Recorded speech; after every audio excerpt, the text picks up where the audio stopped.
Hi, my name is Sabrina Andrews, and my project is improving on-task behavior and self-regulation in ADHD using a visual checklist as a single case intervention.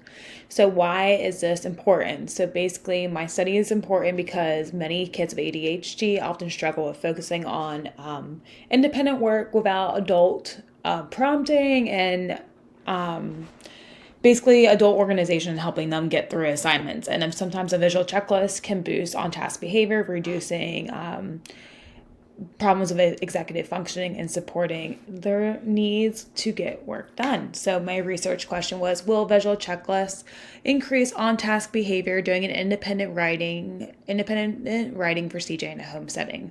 So my participant was an 8-year-old male named CJ with combined ADHD disorder. My setting was a 10-minute writing session in his home setting with hopefully minimal distractions. But since we are in the home setting and it's summertime, it was a little difficult to figure out a more clinical based setting where there would be less distractions. So why is this skill important? So CJ often struggles with being on task and staying on task. That is primarily due to academics and stuff like that. And basically, he can get really frustrated, especially with writing, when he's off task and there's too many things going on based on previous observations and per parent and teacher report. With that being said, he needs a lot of adult facilitation support to help him with his executive functioning skills. And basically, after I did a lot of research, it says that many visual aids are very helpful for kids with ADHD when it comes to organization and keeping track and helping them be structured, which is why I essentially picked using a visual checklist.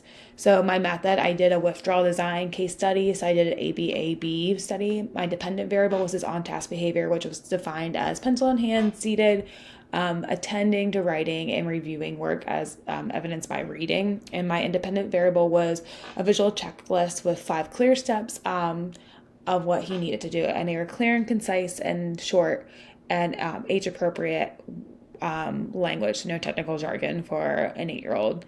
My data collection was, so basically I had a 10-minute session. I divided that 10-minute session up into 20 intervals, with each interval being 30 seconds long.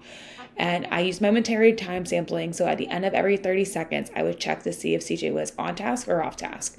If he, regardless of which one it was, I would either give him an X in a corresponding column. And then I would write in my notes what that behavior looked like at that exact moment.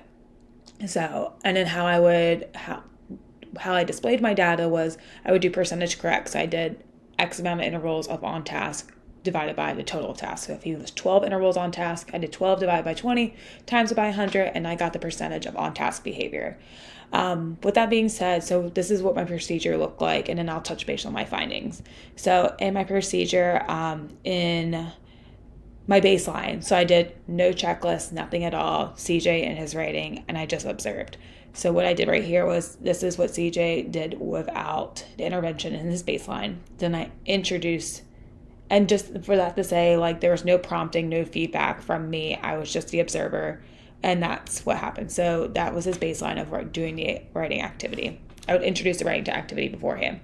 When I introduced the intervention, at the start of the session, I would be like, here's your checklist. This is what you need to do to get your writing done.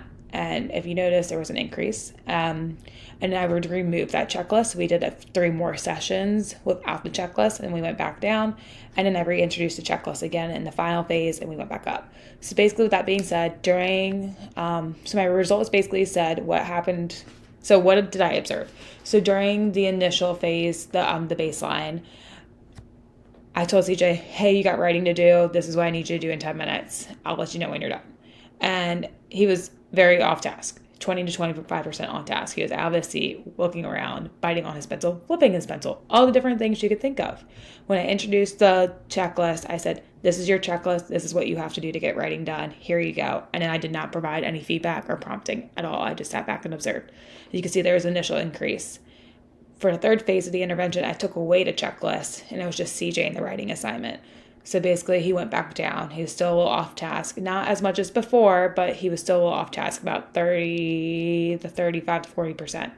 And then in the final phase, I gave the checklist back, and he immediately went back up. So basically, with that being said, is that there is, based on my data and my data from my intervention, there is a functional relationship between using a visual checklist to help promote independency with children with ADHD.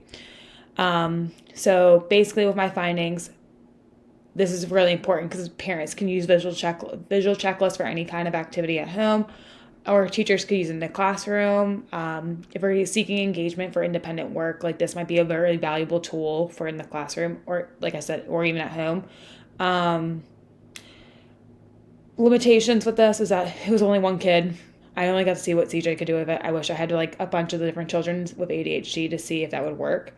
I was only able to do it across 12 short sessions due to the limitation of this class. In the long run, I would have extended that.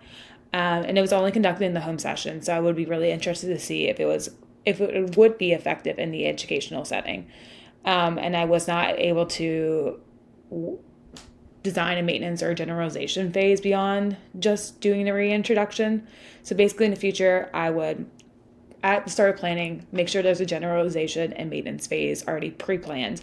I would love more participants with ADHD to see how it can be generalized. I would like for this intervention to be longer, maybe 2 to 3 months, just to see the total data across all this. And I would love to see how this would do in the education setting.